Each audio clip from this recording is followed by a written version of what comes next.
jump shot, and he is an excellent penetrator. In Connecticut's victory over LSU, the guards were the key, and I guess they have to be again in this game. Well, the guards are a key. They have to play well, but I think what it boils down to is the inside play of the two front lines. Which front line will be the most productive will dictate the outcome of this ball game. Pete Gillen of Xavier has been here before, and Jim Calhoun. Here's what the coaches had to say about this matchup.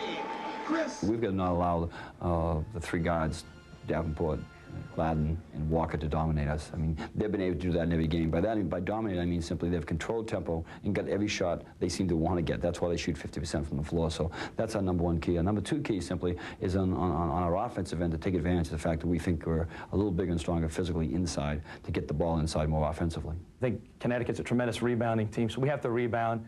Chris Smith, in my opinion, is an outstanding guard, probably the best guard we've seen this year. He can hurt you from three-point range, penetrate, make everybody better. So we can't, and Gwynn coming off the bench is an outstanding. So their guard play is excellent. You say, of course, the inside play will decide because the guards cancel each other out. What are the factors of two hard-nosed teams, Bill? Well, two hard-nosed teams that are really going to compete, and it's going to be the defense of Connecticut, which has held their opponents the last 12 games under 32% against Xavier, who has got to open up the court and shoot the ball from the perimeter to make their inside players effective. Maurice Brantley will start at forward as Michael Davenport, who you mentioned, is at guard. Normally, Xavier plays with three guards, and the familiar trio, Chris Smith, Steve Peichel, Scott Burrell, and Rod Sellers and Terreno Walker up front. John Clockerty from Raleigh, North Carolina, working today's game along with Frank Scagliotta of Penn Argyl, Pennsylvania, and Ted Valentine of Westerville, Ohio. Set to go. Connecticut is in white. Xavier is in blue. First meeting between the teams is underway, and it's controlled by UConn. And Scott Burrell immediately with the first shot of the game. Here's Jamie Gladden. Brantley forced to start this game with Jamal Walker on the bench. I wonder from the Connecticut standpoint, is there a little bit of a letdown emotionally not seeing Walker out on the court because they were primed? He was the key that they had to stop, and he's not out there now. Inside to the freshman center, Brian Grant. Connecticut winds up with it, Terreno Walker. UConn beat LSU, shooting 53%, their best shooting game in the last 14. Chris Smith, Rod Sellers, and a Xavier foul. For those of you who are expecting to see the Florida State-Indiana game in the Southeast region in Louisville, we'll be getting it to that contest in time for the opening tip. Foul against Aaron Williams of Xavier. We got two, guys. Two shots. Rod Sellers on the line, had a big game against LSU with 13 points and 10 rebounds. He is the leading rebounder for Jim Calhoun's club.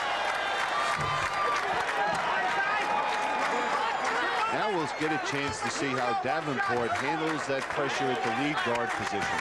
Does Pete Gillen have to change his whole offensive concept, not having Walker out on the court?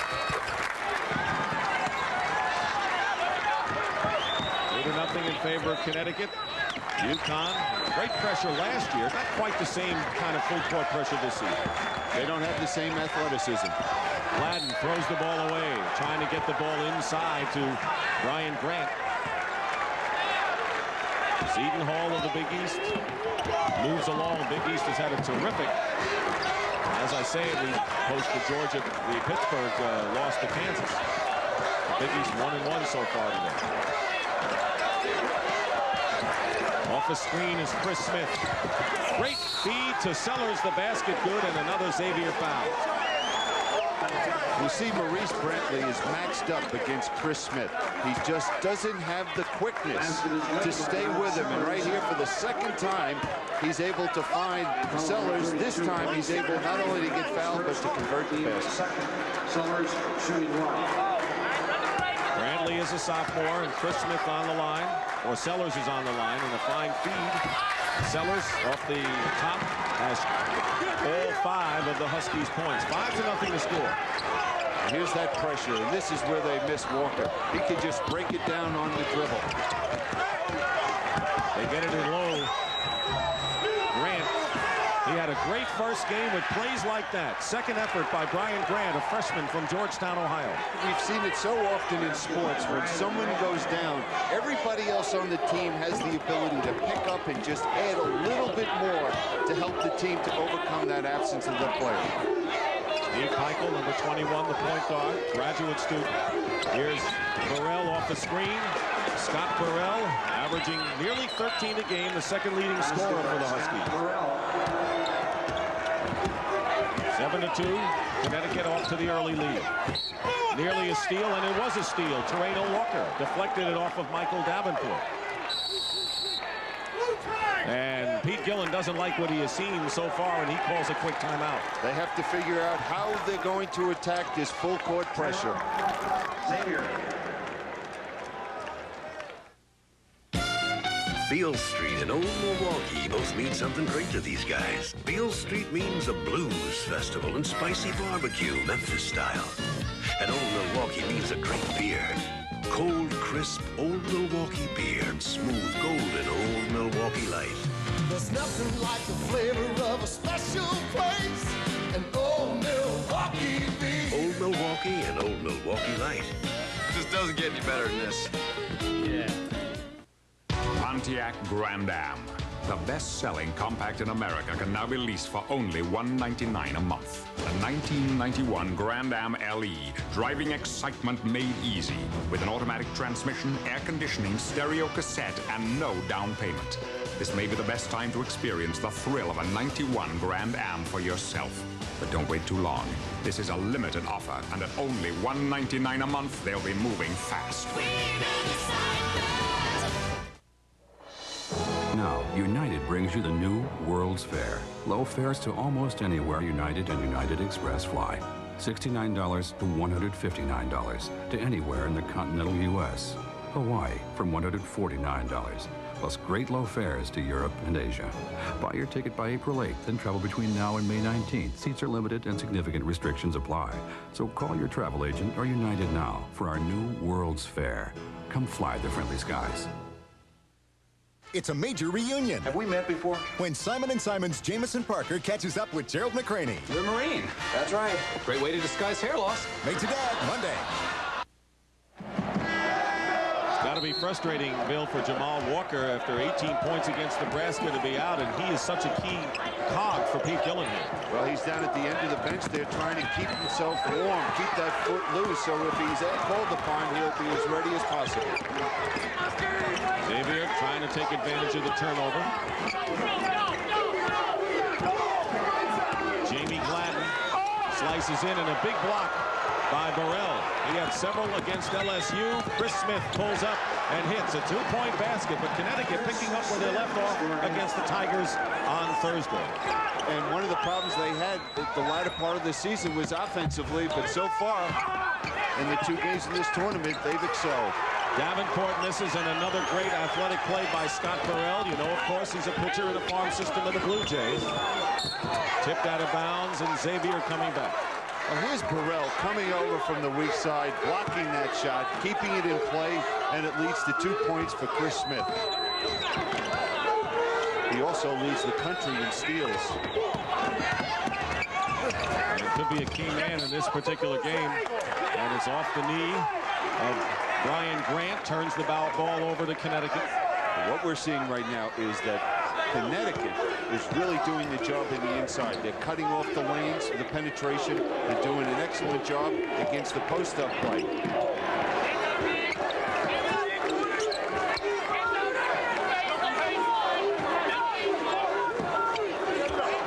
And Burrell throws it away. So we're having turnovers at all the different sequences, and Jamal Walker is going to give it a go now. Walker is going to replace Brantley and come in the game, averaging 14 a game, the senior from the Bronx.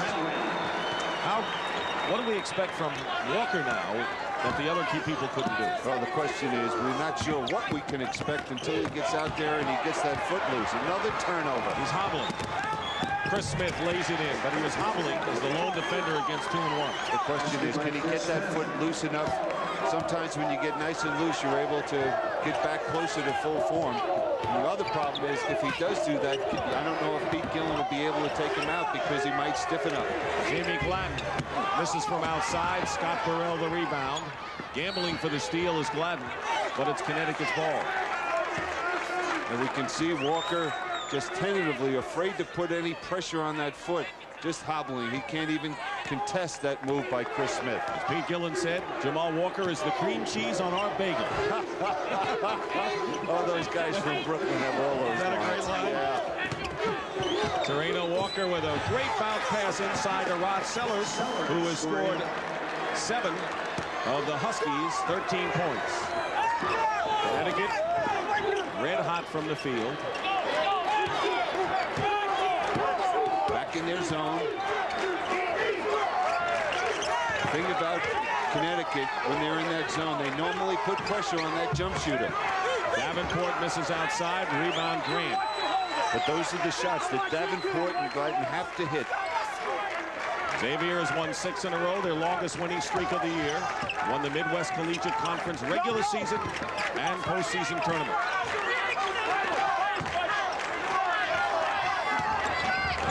Walker behind the back pass. Grant gets fouled inside. A behind the back fancy pass by Jamal Walker. Little showmanship there. Just penetrated. He's fortunate he got away with that pass. He got through a lot of hands. See him penetrating. Took a little peek right there. Now he's just fortunate Sellers didn't get a hold of that ball.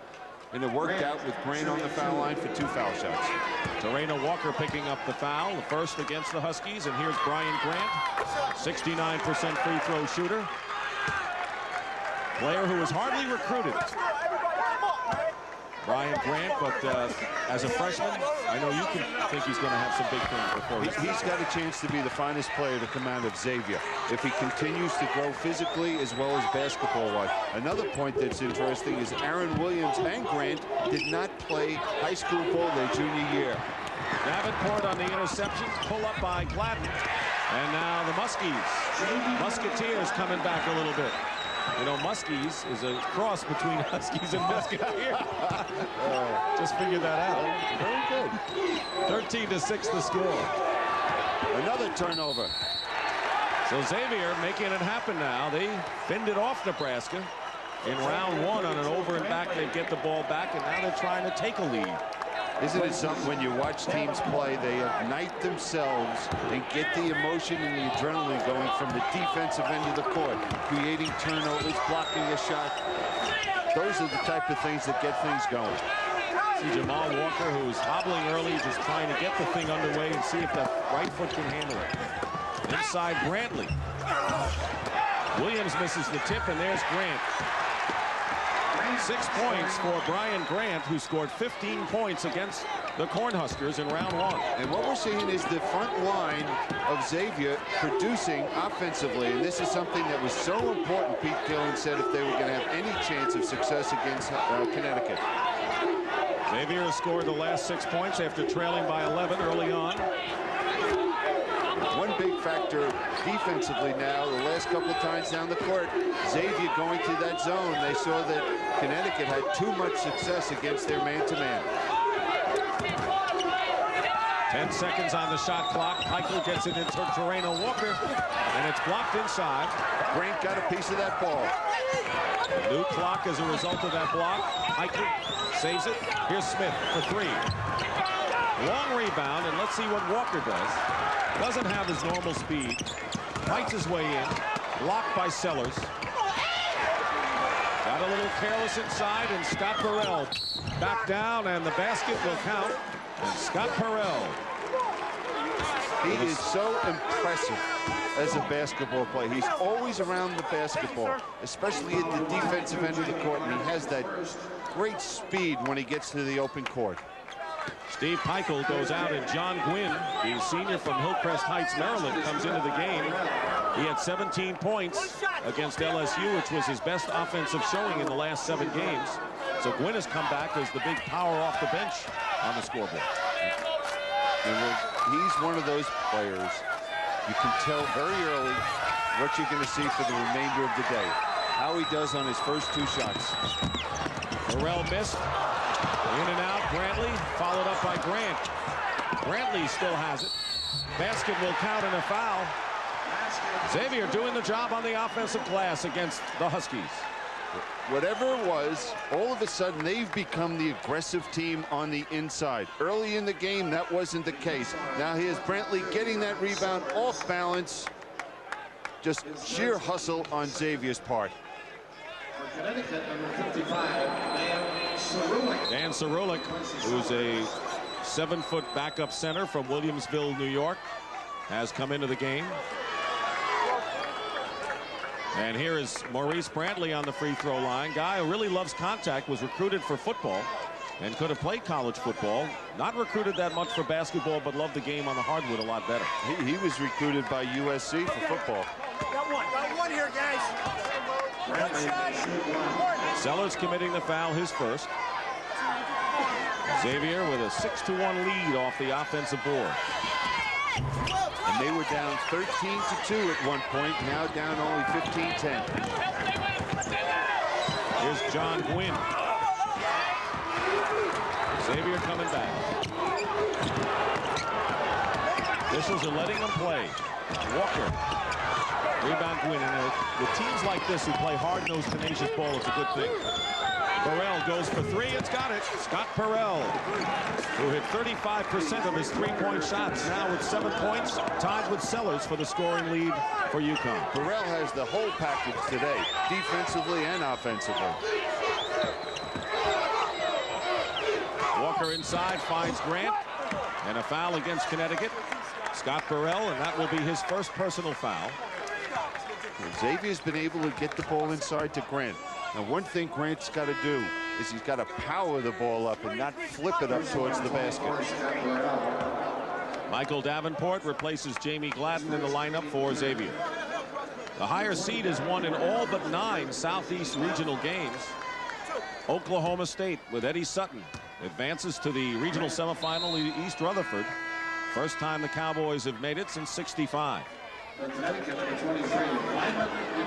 Lyman DePriest, senior from Highland Park, Michigan, and a defensive specialist, checks in for UConn. So Connecticut has Smith, Gwynn, DePriest, Cerulik, and Scott Burrell.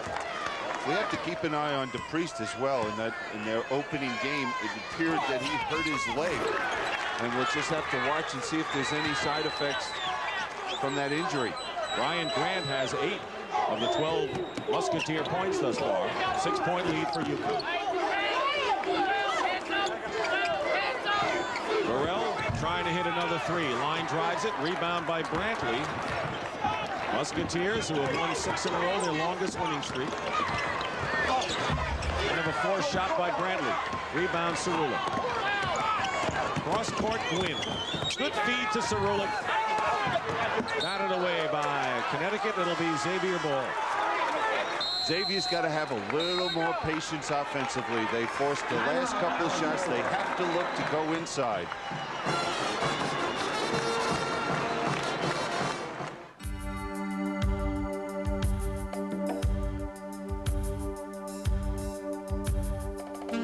Honda has been named #1 in import owner loyalty for the 14th year in a row, which means year after year, more people buy Honda after Honda. Why? Because you get what you pay for.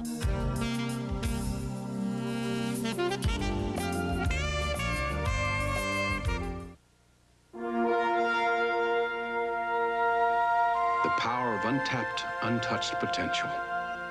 At GTE, we'll put that power in your hands with a new generation of precision materials. It's the power to make your products faster, stronger, more efficient, and to bring breakthrough ideas to life. We're giving it to others. We can give it to you. The power of a new manufacturing edge. Because at GTE, the power is on. I know we're running a little late, but it was certainly worth it. I thank you all. You've got 25 minutes to make your flight. We're not going to make it. The clock's running, but you're crawling. We're not going to make it. Good thing you're with the rent-a-car company with a built-in shortcut. Hertz, we're America's wheels. Hertz Instant Return. You get your receipt on the spot, in the lot. It's just one more way Hertz helps you beat the clock. Knew we'd make it. Hertz, we're America's wheels. The Mexican Elvis, the Black Elvis, even 4-year-old Little Elvis claim the King's throne. Get the inside story on Entertainment Tonight. Monday at 7:30 on FSB3. Thank you. Taking a look at the Salt Lake City portion of the West region, went according to form with third-seeded Seton Hall and second-seeded Arizona advancing.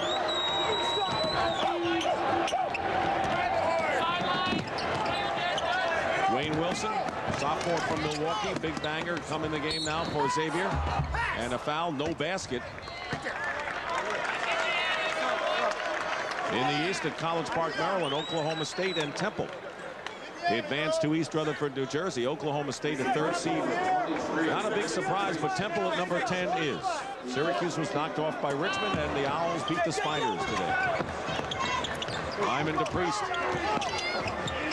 also back in. Connecticut playing the zone against Xavier. They've got good outside shooters, though.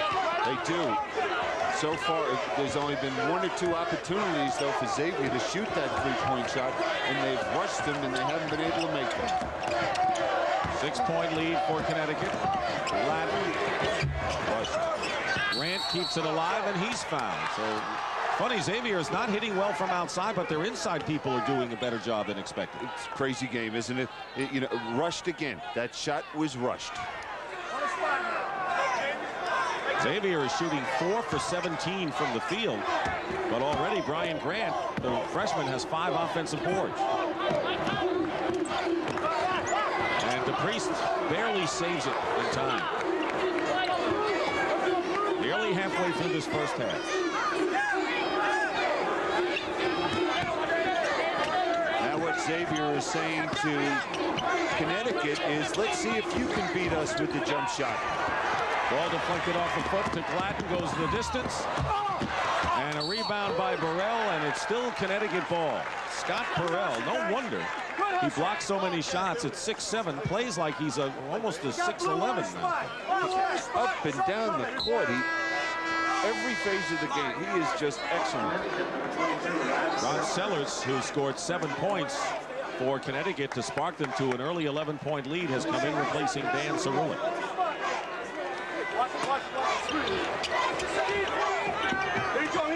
Davenport, and he misses. Xavier not even close with their perimeter shooting. That wasn't the case against the basket. Now they're 4 for 18. Win. Sellers with the offensive board. And Grant gets another rebound. He has 6 boards, 5 of them off the offensive play. He does not play like a freshman. He didn't recruit much. Georgetown, Ohio is not a big hotbed, is it? Not big-time basketball, and I'm sure there's a lot of people not a little upset that they didn't get a chance to go after him and recruit this player, because he is, as we said earlier, he's got a chance to be an exceptional basketball player. Lyman DePriest called for the hand check, and that is the 15th foul against Connecticut. Aaron Williams will give Brian Grant a rest. Grant goes out with 8 points and 6 rebounds. Off to another great start. Still a 6-point lead for Connecticut. Williams Sellers the rebound, and he is hacked on the wrist. That'll be team foul number 4 against the Musketeers. Personal charge to 52, Wayne Wilson. Wayne Wilson. Xavier shooting 20%. They have to feel fortunate that they're still in this ball game. They solved the problem defensively with their set defense. Wynn with the soft jumper, averaging nearly 13 a game, the 3rd leading scorer. He comes off the bench, and that was his first field goal. You're right, but I want to see how Xavier reacts without Brian Grant right now. Because they do not have, Aaron Williams is not the factor offensively on the inside. He does not have the physical strength yet to really go up strong and convert those inside plays. Davenport has it knocked away. Coming in the game for Xavier is Eric Edwards, a freshman from Wilmington, Delaware, and Dwayne Wilson sits down.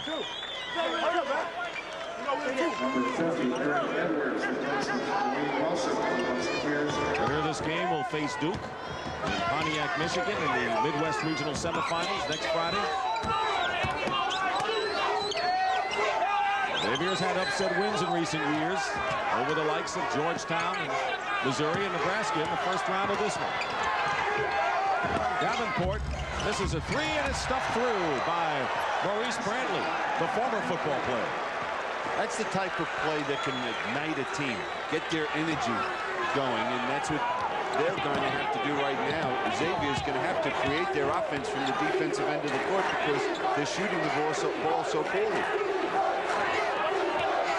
Somehow, some way, Pete Gillen finds some answers on a scrappy team one way or another. Burrell Sellers gets position on Brantley, and he beats Brantley and gets two.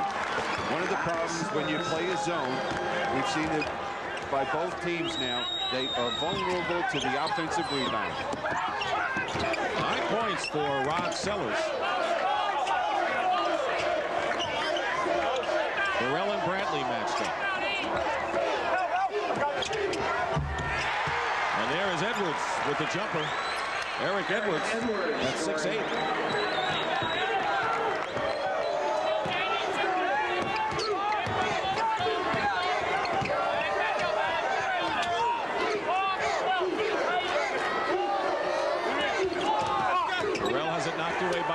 Good defensive play by Jamie Gladden. Good hands. Xavier trying to cut the deficit to 4. Gladden does it. Williams hustling off the glass. And will be the beneficiary of a foul. Looked to be about around Sellers with the personal foul. Jamal Walker, who is the star point guard for Xavier, did not start with a sprained right foot, and he's been hobbling, but he'll be coming back. The women's Final Four in 2 weeks. Oldsmobile, official car for NCAA championships, calls this timeout to tell you about the other game in town. The Oldsmobile Drive to the Final Four Cellathon. At your Olds dealer, you can get a great deal on every new 1991 Oldsmobile. In addition to the terrific values, you'll also have a shot at winning hundreds of prizes like a new Cutlass Supreme or a large screen TV. Hey, with deals like this, you can't miss.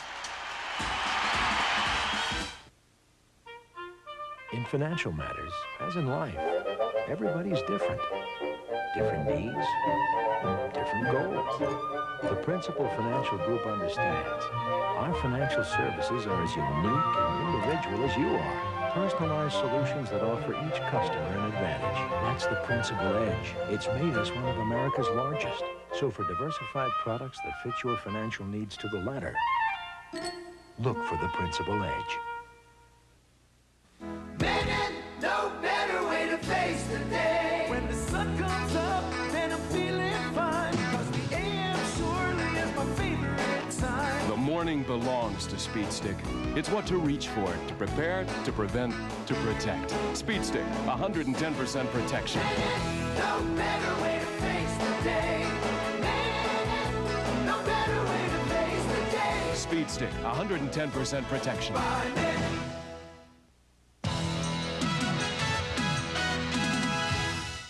Xavier, let's 7:26 remaining in the first half. Dick Stockton and Bill Cunningham here at the Metrodome in Minneapolis, Connecticut has led all the way, but Xavier is challenging.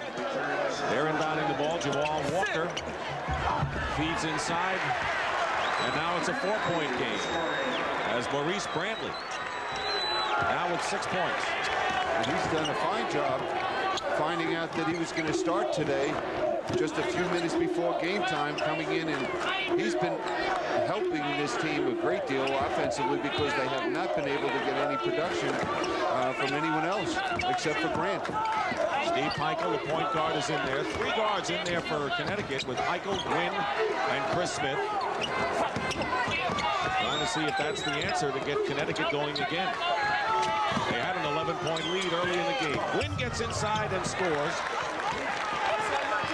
4 points for John Gwynn. Here comes the half-court trap. Or they're just showing it and dropping back into his zone. Brantley. And the rebound by Lyman to Priest. And Gwynn goes the distance for his second field goal. Well, he got his season going at the right time for Jim Calhoun when the NCAA started. As you had mentioned, the last 6 games, he just couldn't get anything done of the regular season.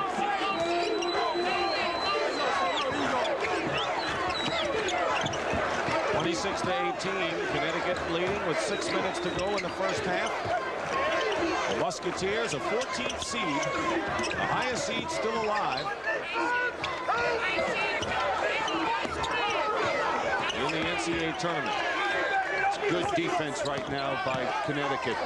Walker fights his way in. Still unable to do the things he normally does. And I still have to say, despite its 8-point lead, with Walker not 100%, Xavier is hanging in there. They sure are, and it's got to be frustrating for Jamal Walker. Here he is, a senior, possibly the last game of his college career, and he wants to do so well, but he is restricted by that foot injury. Xavier guards are only 1 for 14. This time, Wynn missed. But fighting for the offensive rebound is Terreno Walker, and he's fouled and will shoot 2. Close to 30,000 fans on here at the Metrodome in Minneapolis for second-round action in the Midwest region. Dick Stockton and Bill Cunningham, and Connecticut leading by 8. They have led all the way by as much as 11. Xavier came back a little bit, and with Brian Grant, the freshman center, out of action, Connecticut has maintained their lead. They were coming back with Grant doing a good job for the Musketeers. He has not touched the ball on the inside, so it's difficult for him to be productive offensively. But to start this game, I thought it was going to boil down to the effectiveness of the big people on one of the 2 teams. But so far, it's been the guard play of Connecticut that has just been superior to Xavier to this point, and mainly because of that man's injury. He is gamely trying to give it a try today. You can see how frustrated he is. Michael Davenport replaces him. Walker, who is a 27, and that's right, a 27% free throw shooter, missed both.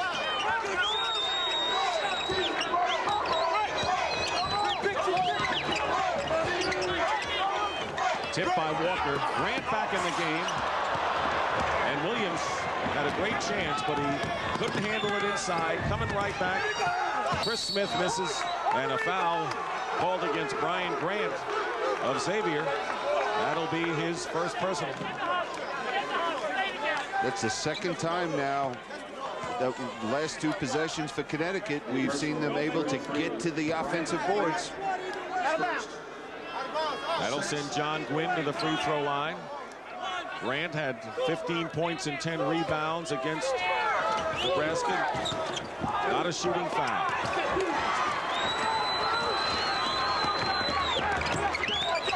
Davenport gets it low. Williams, he has struggled inside. Finds Gladden. Connecticut gets it away, and UConn asserting themselves again as Chris Smith draws a foul. So far, Smith has scored 4. It's tough to evaluate his game just looking at the score because he does so much. He's the best defensive player on the team. He's got to make the plays at the offensive end, find the big people inside. We saw early in the game getting Sellers started, finding him twice. So he just contributes in all ways for this Connecticut ball club. Aaron Williams has replaced Eric Edwards in the Xavier lineup.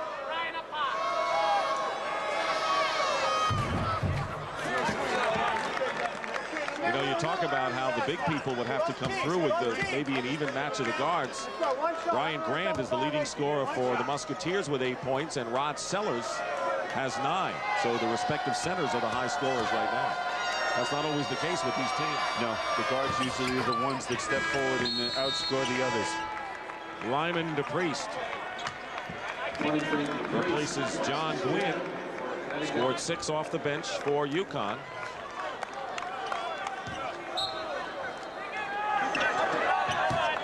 Guards, though, for Xavier, when you look at the scoring of Gladden and Davenport, just to tell you how much they miss Walker, they have 2 points between them.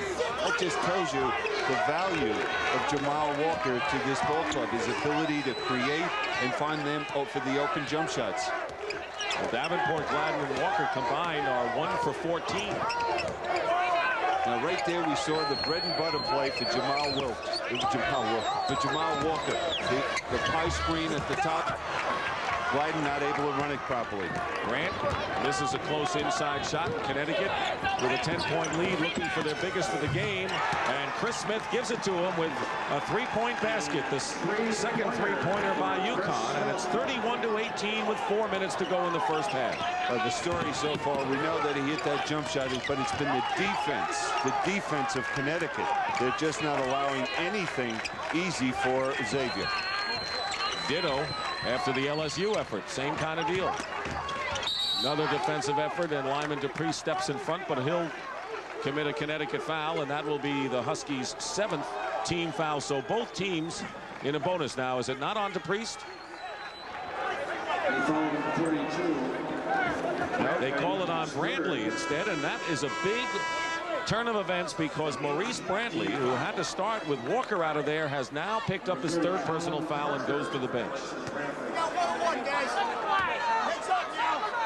Now, mentioning the defense of Connecticut, they went through a stretch during the regular season where they lost 6 games in a row, and they had a big team meeting. And the one thing, they did 2 things. They made a commitment as a team to work defensively. And number 2, to make sure they had good ball movement offensively. And that's got them back in playing the basketball that Jim Calhoun wanted them to do. Free throw did not count because of a lane violation. And a timeout with 3:43 remaining in the first half. Connecticut all the way.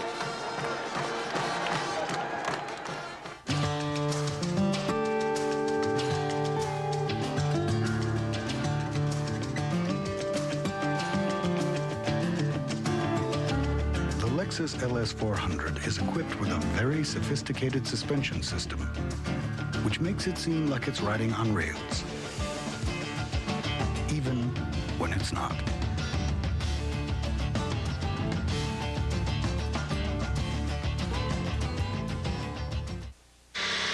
Subway's Cold Cut Combo. It starts with a foundation of the freshest bread anywhere. Baked every 4 hours in every Subway store. Then cheese, 3 kinds of meat, and whichever of our 9 tasty fixins you choose. Total construction cost $1.69. It's time to eat. Subway 6-inch cold cut combo for $1.69. We can build one for you. You finally reach that great hidden beach. It doesn't get any better. The heat of the day, ooh, the cool of the spray. It doesn't get any better than this. There's only one law, let the good times pour. You couldn't care less, who could ask for more? It doesn't get any better. Old Milwaukee Light. It doesn't get any better than this. The man who murdered her husband was supposed to be in prison, but there wasn't enough room. We're coming out. Not if she can help it. 48 Hours, Wednesday. How's this for defense? Look at Xavier, 24%, and keep in mind that Connecticut has limited the opposition to just 32% from the field in the last 12 games. So it's not just the inefficiency of the offense of Xavier, it's the efficient defense of Connecticut. Gladden and Davenport in there. Colin Parker in for the first time, a senior from Toledo for offense. He's a not good offensive player. You can't tell by the points, but he doesn't get to play all that much. When you ask players such as Gladden and Davenport to put on another hat, they're the shooting guards for this team. They have been all year. Now you're asking them to score, run the team, do all of these things that they're not familiar with, and especially trying to fill the shoes of Jamal Walker. It's very difficult. Walker hits from the corner and a 3-point basket. So Colin Parker from Toledo tries to give Xavier some spark. And it's a 31-21 game with 3 minutes to go, and Chris Smith comes back. Long rebound, but UConn control. DePriest. Now Pike. It was early in the first half. We saw Xavier dominating the offensive glass. Now Connecticut's the one getting those extra opportunities. And when they took Brian Grant out of the game, the air seemed to go out of the Xavier balloon. Yeah. Haven't gotten it back. Sure did. Heichel for three. He's got it. Steve Heichel, who only averages 3 points a game, has that right now. 34-21. Heichel's the steadying influence on this ball club. He keeps things nice and calm. If he has the open three, he'll take it, but he's not going to be out there creating like a Chris Smith. Davenport goes for three, and he hits. So we've had 3-point baskets the last 3 times down the court. And once again, UConn is up by 10. Davenport's first basket of the game. He had missed 5 previous shots. Smith to Priest. Lost it out of bounds, and Xavier. There's the little leprechaun, Pete Gillen. Yeah, he was calling a play there, whatever rubbing his sleeve is. But that last defensive sequence was the rotation defensively. Really helped out and caused that turnover. Parker has it slapped away by Smith. Connecticut's really quick to the ball in his hand. Chris Smith has had his hands on 6 or 7 balls already. Davenport misses the 3. Burrell got away with a push. 34-24, a minute and a half to go in the first half. Connecticut has led all the way. Biggest lead moments ago was 13 points. UConn looking to advance and play Duke. Smith uses the glass this time, and 11 points for Chris Smith, coming in averaging 19 to lead the Huskies. They have really been on a roll. We talked about how they lost 6 in a row at one time, but a lot of people forget they won 6 out of their last 7 in the Big East before the conference tournament. Hey, we're 1-on-1, kid. Smith with his second foul, and a 1-and-1 situation. Huskies' 7th team foul.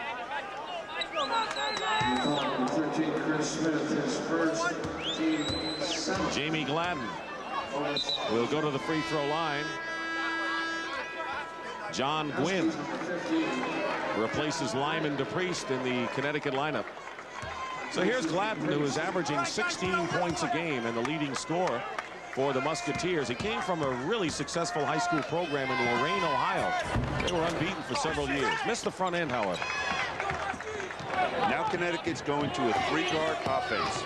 Well, Burrell, you almost could say he could play a little guard. They're almost a 4-guard offense, looking to spread the court, try to get the last shot. They won't be able to get that, but try to use as much of the 45-second clock as they possibly can.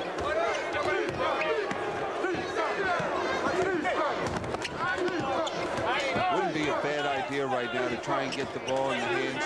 Right now, there's Chris Smith, I think, has the quickness to go to the basket, or Burrell to be isolated. Shot clock on the left and a triple team.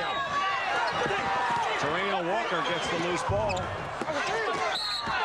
And Brian Grant the rebound, and we'll have a Connecticut foul right now. It'll be 1-and-1 at the other end. And so with 21.6, Grant goes to the line with the free throws. Connecticut ran out in front 5-0 in this game. They had an 11-point lead. Xavier made a run, and UConn pushed it up to 13. Right now, Grant needs both free throws to cut the Connecticut lead to 10.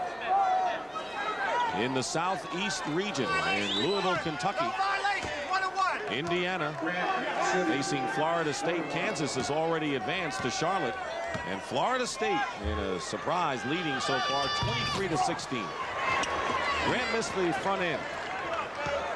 At halftime, Pete Gillen's got to find a way offensively to get his team into a rhythm with Jamal Walker being out of the game, because there's no rhythm, no nice smooth tempo to the offense for them.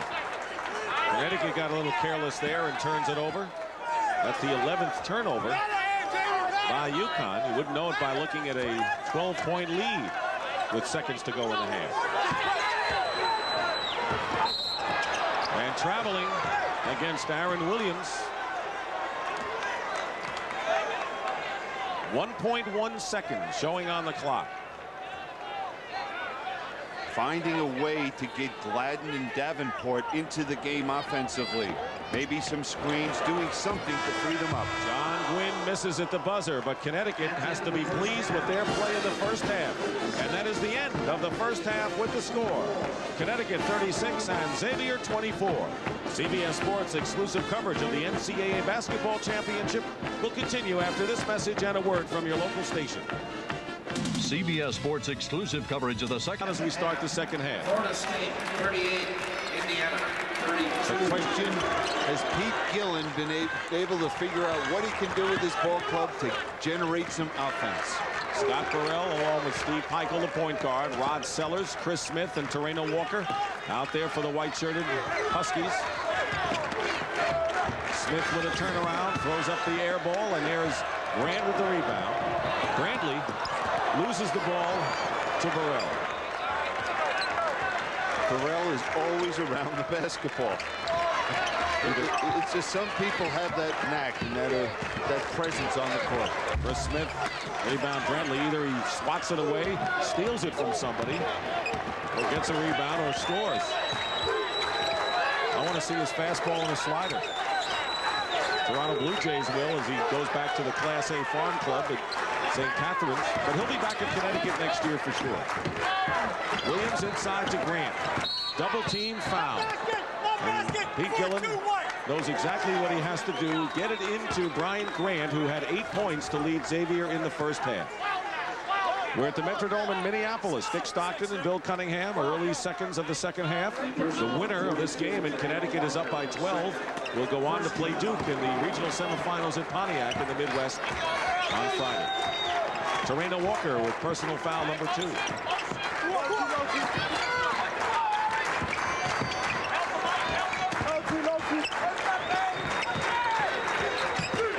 Two men around the ball at all times, does Connecticut. Davenport loses it, and Burrell comes out with it. Burrell just twisted his ankle. You could hear him yell. 4 steals for Burrell, who led the nation in that department. Sellers trying to keep his foot anchored, and he does. And Sellers has 11, tying him with Chris Smith for the Connecticut scoring lead. And he's picked up just where he started the first half. And the lead is 14, the biggest of the game for UConn as they pull away early here. Jamie Gladden, 22, Brantley, 32. Xavier still has it. Michael Davenport is in there with Grant and Aaron Williams to start the second half. Gladden goes up without the ball off his leg, turns it over to Connecticut. And he has had a nightmare so far, Gladden. He only has 2 points in this game, and Davenport has 3 points at the other guard position, and that's what we were talking about. Now they're trying to add another dimension to their game, be lead guards, and they have not been successful. The lead is 14. Walker working against Williams. Terreno Walker with his first basket of the game. And you're right, when you look at Davenport, Walker, who's been hobbling with the injured foot, and Gladden, they combined average 44 points a game, and they've scored 5 so far. There's another turnover, and who picked it off? Scott Burrell. Xavier gets it back in a sloppy opening minutes here of the second half. Well, if people out there watching this game wonder how important is a lead guard to a ball club, well, we're seeing the impact right here with Xavier. No Jamal Walker, no Xavier. Home in Minneapolis, second round in the Midwest region. Dick Stockton and Bill Cunningham, where Connecticut is performing defensive surgery again in the second round, as they did against LSU in the first round, leading Xavier 40-24. And the whole story of the game is Connecticut, as you mentioned, their defense containing the guards, and a fine move inside by Grant, containing the 2 guards, Davenport and Gladden, holding them to 5 points so far in this game. And the only man they haven't been able to control is that freshman Brian Grant, who has 10 points to go along with 8 rebounds. Terreno Walker, Rod Sellers, Steve Peichel, Scott Burrell trying to post up, and Chris Smith are in there for UConn. Peichel rims it, and Grant with his 9th board. There is Maurice Brantley, former football recruit, to Davenport for 3. He's got it. Michael Davenport, the leading 3-point shooter, hits his second for Xavier, and He's got 6 in the game. One reason they were able to get out and run right there and get that opportunity. Right now, Connecticut is trying to post up their guards, so the guards were down on the baseline, not able to get back defensively. Inside the Torino Walker with the short jumper and the rebound again by Grant.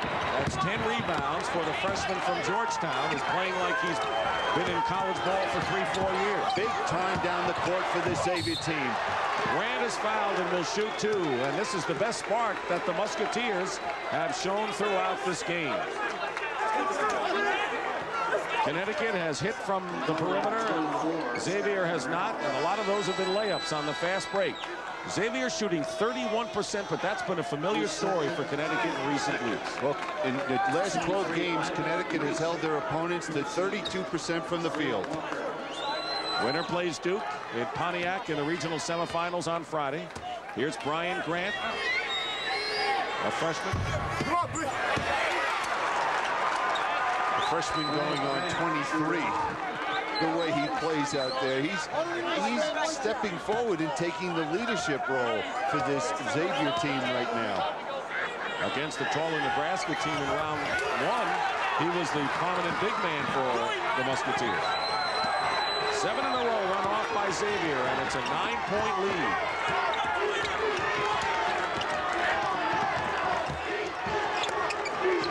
Closest Xavier got in the first half was 4 points after a big early lead by UConn.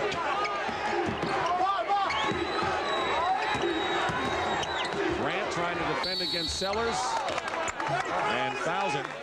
That'll be the second personal foul on Grant and will send Sellers to the free throw line. Brian Grant did everything correct that time defensively, but when he saw that head and shoulder fake, instead of keeping his feet, he left his feet, and Sellers took advantage of it, drawing the foul. Rod Sellers, who had an impressive first-round game against LSU with 13 points and 10 boards, has 11 points and is the co-leading scorer for the Huskies with Chris Smith. 55% free throw shooter. Connecticut is not a good free throw shooting team. And yesterday, Jim Calhoun talking about the very stiff rims up at Stores being a factor. Well, it can't be too stiff if they're breakaway rims. Because if you're shooting foul shots, all you have to do is get the ball to the front rim and another steal. Scott Burrell. And he is held. Jamie Gladden got him from behind. As I was saying, if you get the ball to the front rim when you're shooting a foul shot with a breakaway rim, it's deader. And it'll just lay up there, and in most cases, it'll roll right over into the basket. Gladden has 2 fouls. Each team has 2 team fouls here in the second half. In into Lyman to Priest. Good move inside. Grant couldn't do anything with him. First basket for Lyman to Priest. One of the few seniors on this Connecticut team. They got a great recruiting class coming in next season.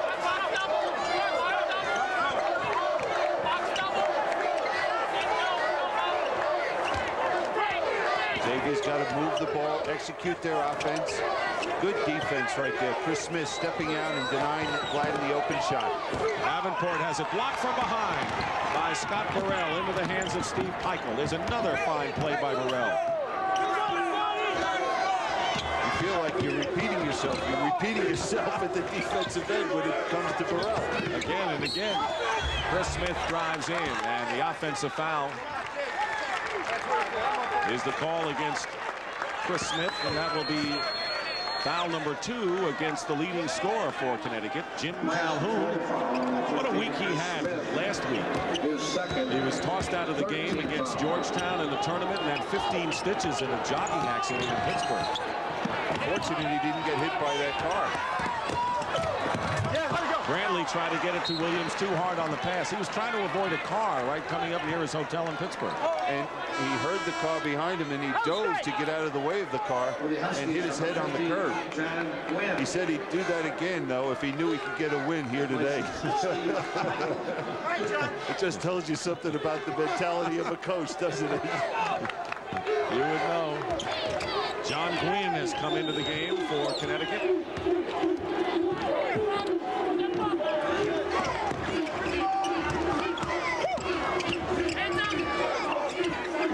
with 6 off the bench in the first half. Come alive after slumbering for 6 games coming into this tournament.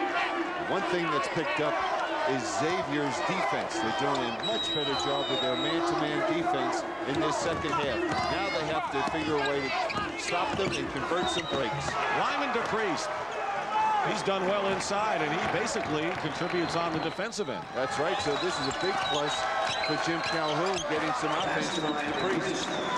45-31, and the lead is up to 14. They had it down to 9 with a flurry, but Connecticut's defense brings them back all the time. And their defense is just keying right on Davenport and Gladden and doing the job. Ryan Grant with a nice turnaround has 14 points. That's 3 more than his season's average. Steal that time by Grant, but he couldn't control it. Colin Parker, who hit a 3-point basket. He's got some explosiveness offensively, has checked in replacing Aaron Williams. So you just said Xavier's defense has been good. They need some points, and they bring in the man for that. They bring Parker in, figuring maybe he can give him a lift at the offensive end of the court.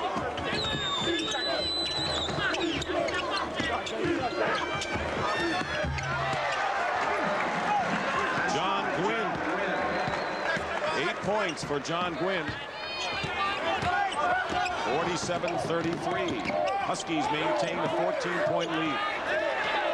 And that's so important for Connecticut, when a team that's not a good deep offensive team, to have someone like Gwynn to come off the court, on the court and add some punch.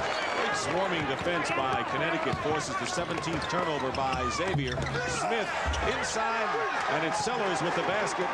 He has 14 points to lead UConn, and they are playing as crisply as they did when they upset LSU in the first round. I had mentioned in the first half, would there be a letdown, a mental or an emotional letdown with Jamal Walker not starting this ball game? I'll tell you why I mentioned that.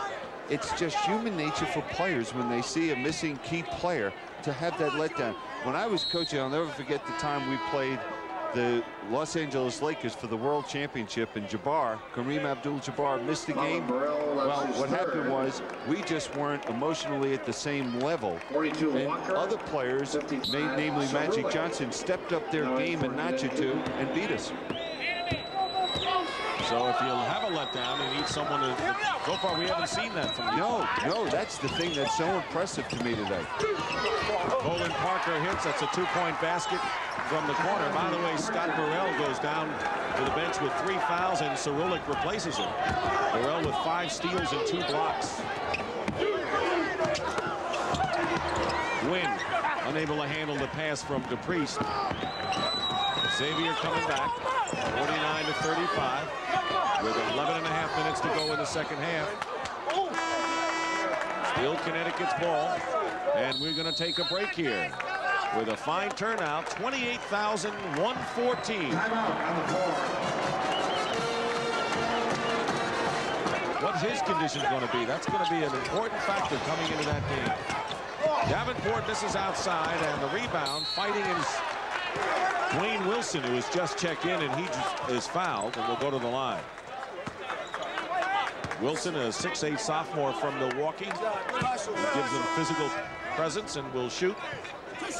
And a good free throw shooter as Burrell returns to the Connecticut lineup. 3 on Terreno Walker, who leaves the game. So Burrell and Walker each with 3 fouls. Wilson shooting 2.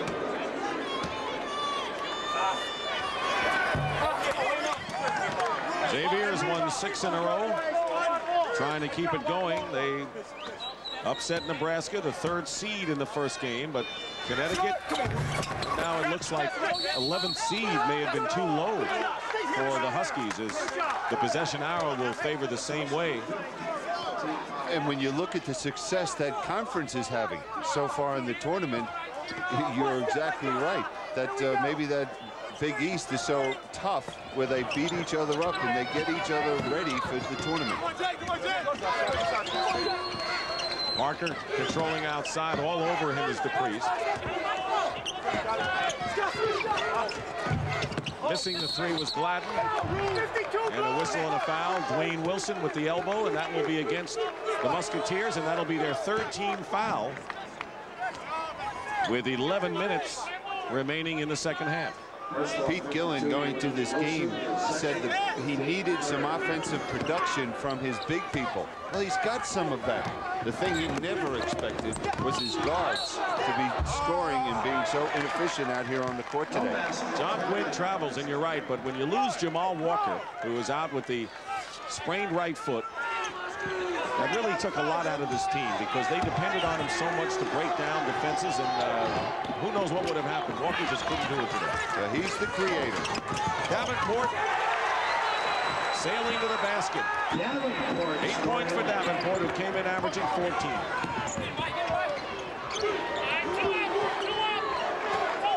Wynn and Smith. Smith with the ball. DePriest, Burrell, and Cerulic in the lineup for Connecticut. Parker and Davenport with Brantley, Wilson, and Gladden for Xavier. Good fake by Gwynn, and he's fouled. That'll be 4 on Xavier. 14 fouls. And the 4th personal foul on Maurice Brantley. Now the question is, does Pete Gillen go back to Walker? Give him a shot at this point. Jamal Walker is standing up at the end of the bench. He had it taped up. Injured it in the first round against Nebraska. Burrell finds Cerulic. And the rebound by Wilson. 49-37. The lead is 12. There's Jamal Walker. Relegated to cheerleader status right now. You just keep waiting for Xavier to get something going. You know, it appears it's there, but no one can get anything to drop for them. Smith ahead to Gwynn. They ought to push it right here. One of the guards can spot up for a shot. Connecticut does a good job again getting back defensively. Brantley has it knocked away. He should not be driving to the basket and dribbling. He is not a ball handler. And that's what they missed. That's why they missed Walker. They have no one that can penetrate, create for the other players. Brian Grant back in. He has been the lone force really for Xavier with 14 points and 10 rebounds. And Cerulic goes out, and Rod Sellers checks back in for UConn.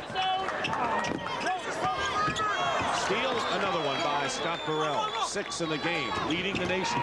But when you're around Burrell, make sure you have your hand on your wallet. And the rebound by Colin Parker. Among other things. Yeah. 9-10 remaining, second half. Overplaying is Sellers, but it's still Xavier ball. Connecticut wants another shot at Duke. Last year, Christian Laettner hit the shot to beat UConn in the regional finals at East Rutherford, and they will have another chance if Connecticut can hold on and win against Duke in Pontiac in the Midwest region at this time coming up on Friday. I sit here and watch this game, and I just have a feeling that if Xavier can just get anything going, anything, they're back in this ball game.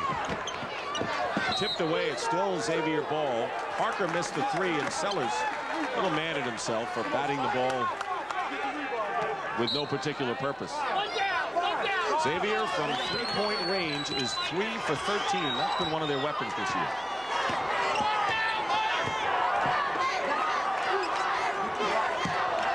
Point game and plenty of time left for the Musketeers. Parker. He must like that going away kind of jumper. Here is Grant. Xavier's had some chances. They're rushing things because of the defense of Connecticut forces you to rush things.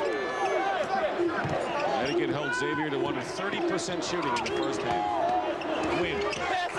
Scoop that wasn't there. Chance for a fast break. Actually 5-on-2 for the Musketeers and Gladden. Only his second basket of the game, coming in averaging 16 goals. That's the bottom line. The only way for Xavier now is they're going to have to create their offense from the defensive end. When they have to set up, Connecticut is just shut them down. Connecticut has been scoreless in the last 4.5 minutes. And Sellers goes in and is fouled inside. Burrell got away with a walk.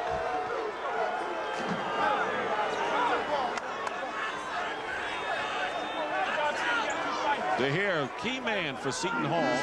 54 points in 2 games. They said if the Pirates were going to really challenge, Terry would have to have a big tournament. And he's, as we've been just talking about the 3-point range, DeHare really can shoot that 3-pointer. George Ackles, the center for UNLV, is questionable.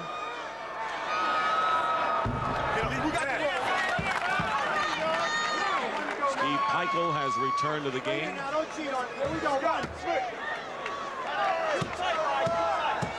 That last Xavier foul was on Brian Grant, his 3rd.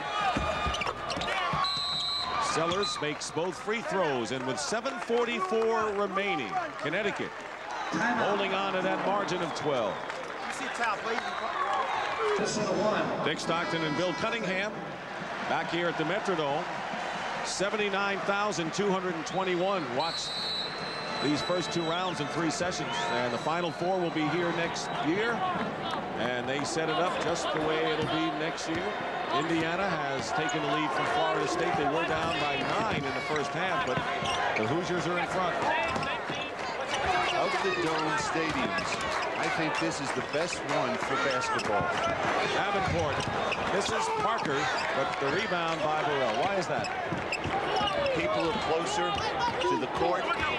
You feel more intimate. In many cases, you get in these big buildings, in the dome stadiums. It's like being in a barn, and you have no feeling for the game. Chris Smith, he had not scored for a while, has 13 points. 53-39. Halftime lead for UConn was 12, so they have increased that. Pete Gillen, who has been to the NCAA tournament in his first 6 years at Xavier, only Fred Schaus can claim that feat, going to the tournament in their first 6 years at a school. He had a pretty good player down there, didn't he, Fred Schaus? Yeah, think of who it is. 3-point basket by Gladden. How do you think Jerry West would have liked the 3-point shot? He would have hit a few of those, wouldn't he? 53-42, an 11-point game. Xavier has never led in this one, and Brantley ties up Burrell, but it's still going to be Connecticut's ball on the possession arrow. Team fouls each have 5 right now. Scott Burrell has scored 7 points, and that's no indication of all the things he's done in this game. DePriest from Sellers. Fine inside pass by Ron Sellers. Or from DePriest.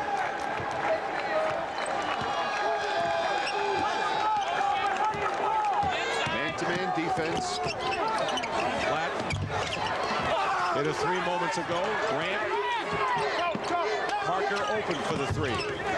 He hit one early, but Xavier has missed 2 in a row, and they're going to get Gladden for another foul, and that will be his 3rd. And the 16th foul against Xavier of Cincinnati, Ohio.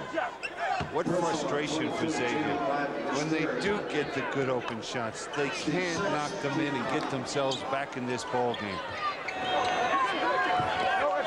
Big win against Nebraska in round 1, 89-84. Smith works his way inside, and Chris Smith with 15. Sellers and Smith have accounted for 31 of the Huskies' 57 points. Here's Davenport. His 3 off the top does not count as it hit the shot clock above the backboard. Well, that figures. Pete Gillen having a problem with his neck. Just put a Band-Aid. The trainer come over and put a Band-Aid on his neck. Hopefully he's all right. He probably wants to slit his neck the way his team's shooting. Tyrese Walker, a freshman swingman from Hamilton, Ohio, has checked in for Xavier. His first appearance in this NCAA tournament. Tyrese Walker, another freshman.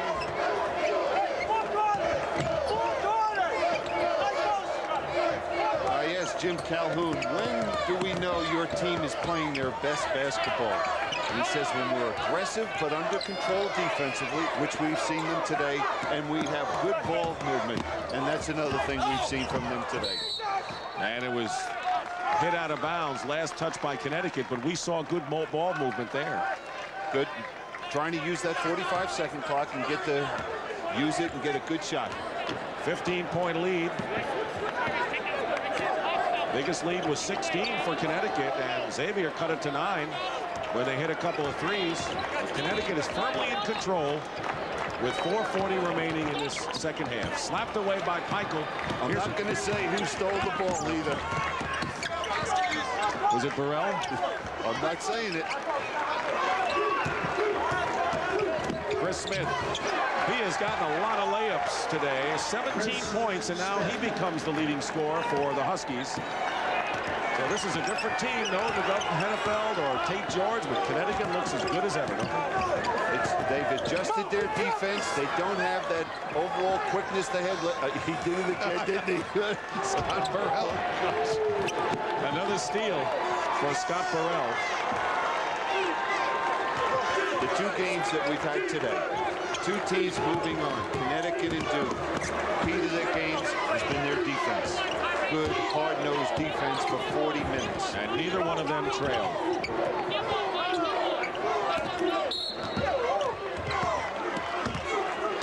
That'll be the 17th foul against Xavier, so 1-1 with 3:42 to go with the bonus.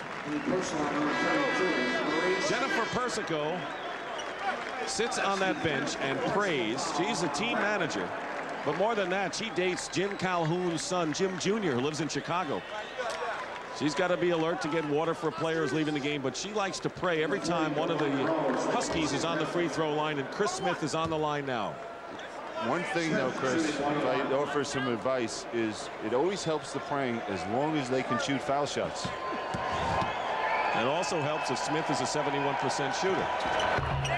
By the way, Maurice Brantley fouled out of the game, scoring 6 points. He was forced to start today with Jamal Walker really unable to perform much with that injured right foot. They missed his 14 points, his playmaking, his spark. It's just a shame we didn't get a chance to see the true Xavier Ball Club today. Timeout on the floor. 61-42 and a 19-point lead, biggest of the game. Going to play Connecticut. It's just a matter of 3 minutes and 42 seconds, and this was Christian Laettner last year at the buzzer to give Duke the victory over Connecticut, 79-78, to advance to the Final Four, and Connecticut and Duke will be matched up again in a regional semifinal this time, Midwest, out of Pontiac Friday night. You know, the interesting thing about that game is we talked about Duke not shooting well from the perimeter. We see an example of what this Connecticut team can do, shutting down the guards in the perimeter shooting of Xavier. Grant lays it up inside, and Grant now with 16 points. You know, I think Duke is going to have a tough time against this team. This is going to not be a walkthrough by any stretch. Absolutely. They're two outstanding defensive ball clubs. Chris Smith has been driving in for points all day, and Rod Sellers with the offensive rebound gets fouled, and he'll go to the line. In the West region, in Salt Lake City, Seton Hall in Arizona, that went according to form with the second seed Wildcats and Seton Hall seeded third advanced. Those were the scores, and tomorrow UNLV and Georgetown. What do you think about that game, Bill, coming in? A lot will ride on the shoulders of Spencer, the backup center. Things that'll happen is that how does that affect the defensive pressure for UNLV? Because they are a team that likes to get out and be very aggressive defensively. And they're 0-5 against Georgetown. Does John Thompson have their number? Sellers into the free throw. You know, I think Tom Penders has lost 10 out of 10 to Luke Carnesecca. Texas plays St. John's tomorrow. And Rolly Wassamino's had some success against Dean Smith. Quite a bit. You know, Tom Penders, at that time, he was coaching at Fordham. And so I think his talent level was a little bit nothing. You know, Fordham had a great year this year, and a lot of people felt they deserved to be one of the 64 teams in this NCAA tournament. And Burrell makes another steal, and officially that's his 7th of the game, but I count 25. Yeah. Just kidding. Indiana now rolling over Florida State. 2:25 remaining here, and Scott Burrell is fouled, and he will go to the line to shoot 1-1. Temple defeated Richmond. The upset victors over Syracuse, and Oklahoma State advances as well. So when they get to East Rutherford, New Jersey, the Cowboys of Oklahoma State and Eddie Sutton will go against John Chaney's Temple Owls. Foul was on Tyrese Walker, and here is Burrell. 60% shooter from the line. Here we go. Thank you. Connecticut's defense. The name of their game, they went in against Shaquille O'Neal, and it didn't matter if 5 O'Neals were in the game, the way Connecticut played them. No, and the last 2 games that we've seen, they've played the whole game with the same level of intensity.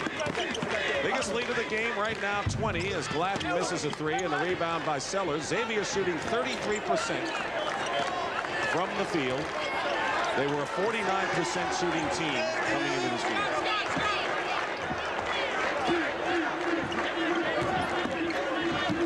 Xavier also averaged for the year 82 points a game, and here they are with 44 points. Well, the 2 go hand in hand, don't they? Connecticut can't be playing any better basketball than this, even when they won 6 out of their last 7 in the Big East prior to the tournament. Burrell feeding Sellers, and he's fouled. Maybe Tyrese Walker with the foul. Let's bring up to date in the action in Louisville in the Southeast region. Kansas over Pittsburgh, one of the few Big East defeats in this tournament. Indiana leading Florida State by 12 with that much time remaining. Kansas will play the winner of that game in Charlotte on Thursday night. And they're going to bring in the reserves. Mark Pointer, sophomore from Indianapolis, number 5, has come in the game. Number 43, Walt Winston. Mark Suhr from Cologne, Germany. He is a junior center at 7 foot, has come in as well. DeJuan Rose for Xavier, a freshman from Chicago, as both teams empty the bench.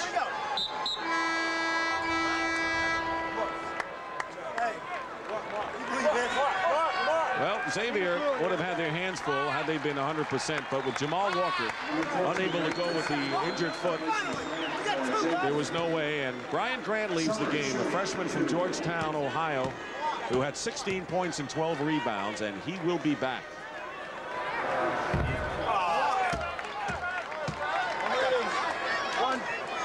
Grant has to be a star. Could be the best player in the history of Xavier. Midwest Collegiate Conference. They're going to shake up that conference because of a new setup in the Midwest.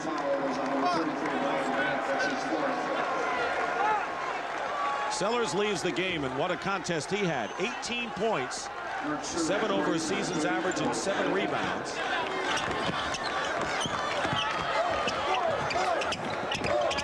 Rose, guarded by Suhr with less than a minute and a half to play. Pointer hits. Mark Pointer, sophomore, gets a chance to play in the NCAA tournament. Jamal Walker played only 6 minutes today and did not score.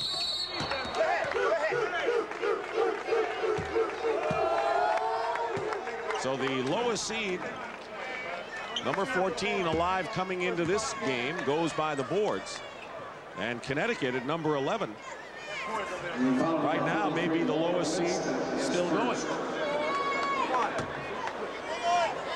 Chris Smith in there. Interesting that Jim Calhoun keeps a couple of his aces in there, like Scott Burrell and Chris Smith. I always wonder about this. All that has to happen, here he is, they're up 19 points.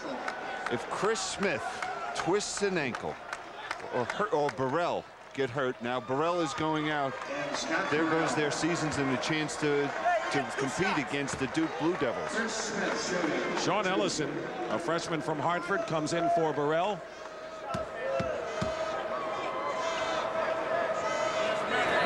Smith misses the first free throw.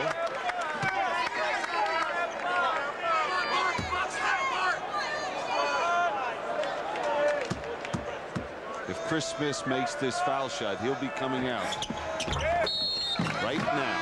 And there he goes. Gilad Katz from Tel Aviv. Israel comes in and Smith leaves, having scored 20 points and the high score for the Connecticut Huskies.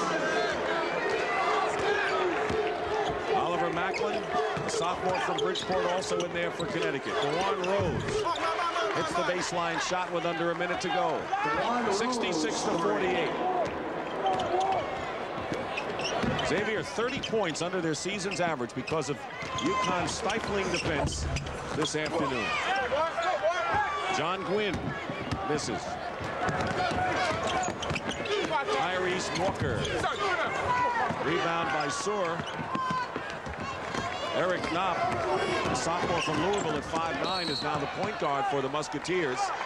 The season low for Xavier this year was 56 points, so this will supersede that, and Jim Calhoun's really got a thing going into that Duke game on Friday night. It's great watching the two coaches. Here we are with 20 seconds left to play, both on the sideline coaching this game like it's the first 5 minutes of the ball game. And that's the way you expect your players when they're on the court, to just give it their all for whatever amount of time they're on the court and for no matter what the score is. And Gilad Katz misses. The game is over. Scott Burrell, by the way, had 8 rebounds, 7 steals to go along with his 9 points. And Connecticut advances to against Duke in the Midwest Regional Semifinals next week by virtue of a resounding 66-50 thrashing over Xavier, who shot only 34% from the field. Connecticut and Duke, they met last year. They'll have a rematch in Pontiac in the Midwest Regional Semifinals. And as Chevrolet players of the game, Brian Grant, who had 16 points, great game, and Scott Burrell, not the leading scorer for Connecticut, but he did everything else with steals, block shots, and the rest. For Bill Cunningham, Dick Stockton saying so long from the Metrodome. And we'll be back with more of tournament action when we return.